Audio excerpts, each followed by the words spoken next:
Hello students, welcome back to the channel science with Savita.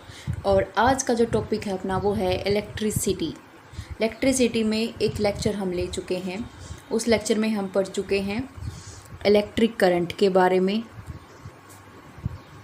Electric current किसकी वजह से होता है? चार्ज की वजह से होता है। और चार्ज किसकी वजह से होता है? नंबर ऑफ इलेक्ट्रॉन्स की वजह से होते हैं। और इलेक्ट्रिक सर्किट हम पढ़ चुके हैं। अगर आपको इसके बारे में जानना है तो मेरी लास्ट वीडियो जाके देखें, जो कि जिसका लिंक मैंने डिस्क्रिप्शन बॉक्स में दिया हुआ है। तो आज हम पढ़ेंगे कंडक्टर्स एंड इंसुलेटर्स के बारे में। कंडक्टर्स क्या होते हैं?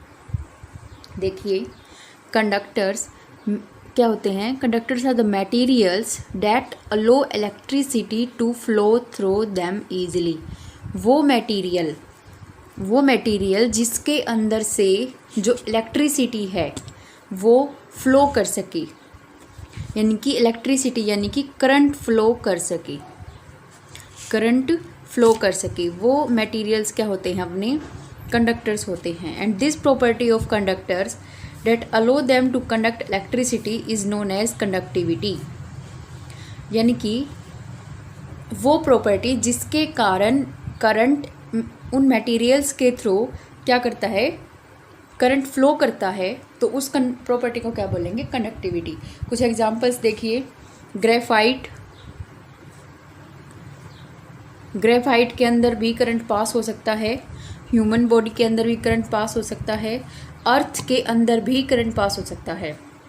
Are good conductors of electricity. और अगर मेटल्स में देखें, such as copper, gold and iron. देखो, अपने जो घरों में वायर्स होती हैं, होता है कि प्लास्टिक की कवरिंग होती है, लेकिन अगर हम अंदर से उसको देखें तो क्या होगा कि अंदर से कॉपर वायर प्रेजेंट होती है। और ये कॉपर वायर क्या करती है? इस कॉपर वायर के अंदर से करंट फ्लो करता है अपना। प्लास्टिक की कवरिंग हम लगाते हैं, ये क्यों लगाते हैं? क्योंकि प्लास्टिक एक्ट एज इंसुलेटर। अब ये इंसुलेटर क्या होते हैं? इंसुलेटर वो मटेरियल्स होते हैं जिसके अंदर से करंट पास नहीं कर सकता। देखिए, insulators are the materials that does not conduct electric current. Insulating materials include paper, plastic, rubber, glass and air. ये इनके अंदर से करंट पास नहीं कर सकता अपना। और जो वैक्यूम होता है, वैक्यूम यानी कि एयर टाइट कंटेनर होता है अपने पास। वैक्यूम यानी कि एयर टाइट, जिसके अंदर से एयर पास नहीं हो सकती, उसके अंदर से भी करंट पास नहीं हो सकता। लेकिन मटेरियल तो नहीं है, लेकिन ये भी एक इंसुलेटर की तरह काम करता है। अच्छा, इंसुलेटर मतलब इसलिए हम प्लास्टिक की कवरिंग लगाते हैं कॉपर वायर्स के ऊपर, जो अपने घरों में वायर्स होती हैं, ताकि हमें करंट ना लगे। मतलब अगर हम सीधी कॉपर वायर लगा देंगे तो अगर हम उसे टच करेंगे तो हमें करंट लग सकता है। इसलिए ऊपर प्लास्टिक यानी कि इंसुलेटर्स यूज़ किए जाते हैं। Most electric conductors are covered by insulation, यानी कि प्लास्टिक या की कवरिंग से इंसुलेट किए जाते हैं। ठीक है, ये था छोटा सा टॉपिक। और जो मेन टॉपिक है आज का वो हम स्टार्ट करते हैं, जिसका नाम है इलेक्ट्रिक पोटेंशियल डिफरेंस। तो हमने समझा लास्ट लेक्चर में कि इलेक्ट्रिक सर्किट के अंदर करंट फ्लो करता है। ठीक है, करंट फ्लो करता है यानी कि इलेक्ट्रॉन्स फ्लो करते हैं। अब इन इलेक्ट्रॉन्स को फ्लो कौन करवाता है? यानी कि करंट अपने आप कैसे फ्लो करता है? करंट अपने आप कैसे फ्लो, जैसे अगर हम एक हॉरिजॉन्टल पाइप लें, ये अपने पास एक हॉरिजॉन्टल पाइप है। अगर हम कहें कि हमें इसके अंदर से वाटर फ्लो करवाना है, तो वो अपने आप कैसे होगा? अपने आप तो नहीं हो सकता। यानी कि ये वाटर जब फ्लो करेगा जब ये एक हॉरिजॉन्टल पाइप का एक एंड तो यहाँ पे टैंक से जुड़ा हुआ हो, यानी कि इसके अंदर वाटर प्रेजेंट हो। अगर ये टैंक से जुड़ा हुआ होगा तभी तो इसके अंदर से वाटर जाएगा। और तब कब जाएगा? तब ये जो टैंक है ये हाई लेवल पे प्रेजेंट हो, हायर लेवल पे प्रेजेंट हो।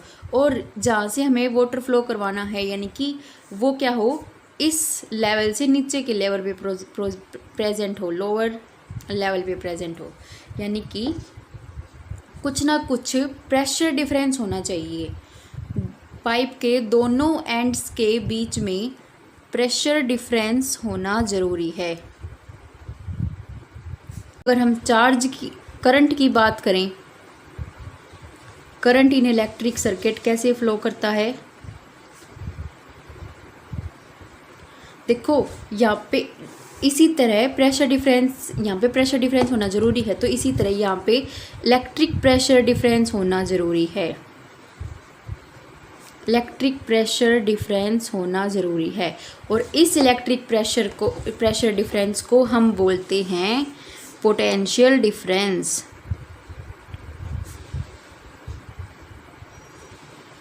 और ये पोटेंशियल डिफरेंस कौन प्रोड्यूस करेगा? ये प्रोड्यूस करेगी बैटरी। बैटरी कौन सी? अपने वाली, जैसे हमने इलेक्ट्रिक सर्किट में दिखाया था, ये वाली बैटरी जिसके अंदर एक सेल या दो सेल होंगे। इसके अंदर क्या है? दो सेल है, एक ये पॉजिटिव टर्मिनल, ये negative terminal.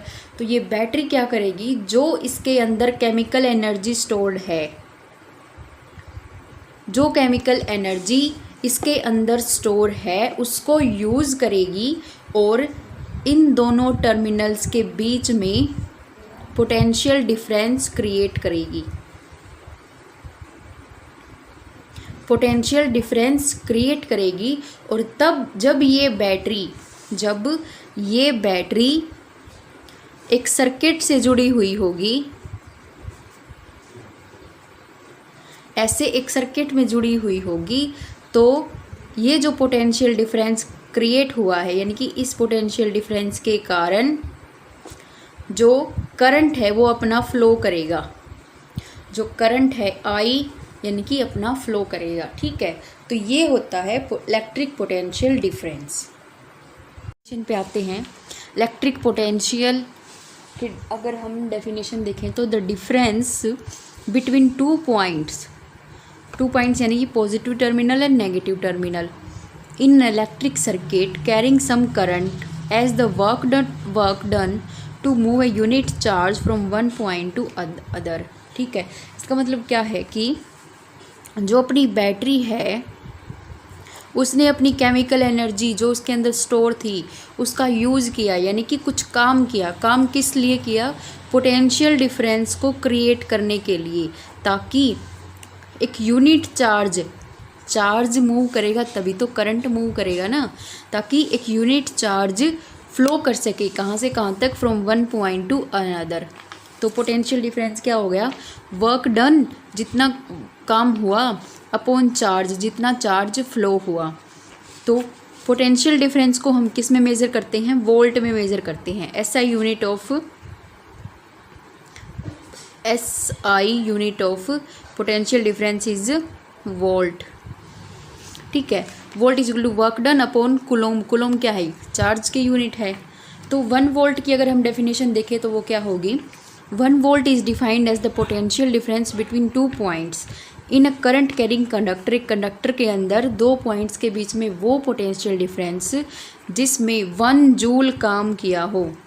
1 joule of work is done to move a charge 1 coulomb. 1 coulomb का चार्ज मूव करने के लिए जो 1 जूल काम किया गया है, यानी कि वो पोटेंशियल डिफरेंस क्या होगा? 1 वोल्ट होगा। 1 volt is equal to work done upon charge था, इनकी 1 जूल अपॉन 1 कुलोम्ब। ठीक है, 1 volt is equal to 1 joule coulomb inverse. देखो ये क्या है कि इसके नीचे है ना, ऊपर जाके इनवर्स में हो जाएगी। ठीक है, वोल्ट मीटर क्या होता है? यानी कि पोटेंशियल डिफरेंस को मेज़र करने के लिए हमें कोई ना कोई इंस्ट्रूमेंट चाहिए। जैसे करंट को मेज़र करने के लिए एमीटर था अपने पास, वैसे ही instrument use to measure potential difference is volt meter. और वोल्ट मीटर हमेशा पैरेलली ज्वाइन किया जाता है एक इलेक्ट्रिक सर्किट के अंदर। पॉइंट्स के पैरेलली ज्वाइन किया जाएगा ताकि हम पोटेंशियल डिफरेंस को मेज़र कर सकें। ठीक है, देखो भाई, अब हम इलेक्ट्रिक सर्किट का जो रिप्रेजेंटेशन है उसके बारे में देखते हैं। यानी कि अगर अपने पास कोई इलेक्ट्रिक सर्किट दे दिया जाए और हमें पहचानना हो कि उसके अंदर क्या क्या चीज़ें प्रेजेंट हैं, तो उसके सिंबल्स देख लो एक बार। एन इलेक्ट्रिक सेल, अगर एक इलेक्ट्रिक सेल है तो वो कैसे रिप्रेजेंट होगा? ऐसे। ये बड़े वाला क्या होगा? इसका पॉजिटिव टर्मिनल, छोटे वाला इसका नेगेटिव टर्मिनल। अगर यानी कि फिर एक बैटरी की बात आती है। बैटरी के अंदर क्या है कि एक से ज़्यादा सेल होते हैं, तो ऐसे, यानी कि इसके अंदर 3 सेल प्रेजेंट हैं। यहाँ पे इसका पॉजिटिव टर्मिनल, यहाँ पे इसका नेगेटिव टर्मिनल।